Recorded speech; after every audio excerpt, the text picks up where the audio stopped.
യായിറോസ് എന്ന് പറയുന്നൊരു മനുഷ്യനുണ്ട് ബൈബിളിൽ.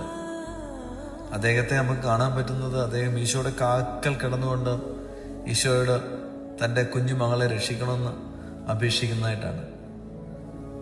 അദ്ദേഹം ഒരു പള്ളി പ്രമാണിയാണ്. Is the leader of the synagogue എന്നാണ് ബൈബിളിൽ പറഞ്ഞിരിക്കുന്നത്.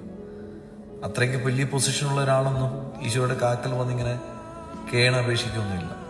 പക്ഷേ തൻ്റെ മകള് മരിക്കത്തക്കപ്പെട്ട ഒരവസ്ഥയിൽ കിടക്കുമ്പോൾ മറ്റൊരു രക്ഷയില്ലാത്തപ്പോൾ there is no other place other than the feet of Jesus എന്നുള്ളൊരു യാഥാർത്ഥ്യം മനസ്സിലാക്കിയിട്ട് ഓടി വന്ന് ഈശോയുടെ കാക്കൽ കിടന്ന് ഈശോയെ വീട്ടിലേക്ക് ക്ഷണിക്കുന്നുണ്ട്. നീ വന്ന് എൻ്റെ മകളെ ഒന്ന് സൗഖ്യമാക്കണമെന്ന്. നമ്മളും ഇതുപോലെ ഏറ്റവും പ്രതികൂലമായ ഒരു അവസ്ഥ വരുമ്പോൾ മറ്റൊരു സ്ഥലത്തേക്ക് ഓടിപ്പോകാൻ ഇല്ലാഞ്ഞിട്ട് ഈശോയുടെ അടുക്കിലേക്ക് പോകാൻ തയ്യാറായാൽ അവിടുന്ന് നമുക്ക് കിട്ടുന്ന ഒരു ആശ്വാസം, വിടുതലെന്ന് പറയുന്നത് നമ്മുടെ പ്രതീക്ഷകൾക്ക് അപ്പുറത്തായിരിക്കും. ഈശോ നമ്മുടെ പ്രശ്നത്തിൽ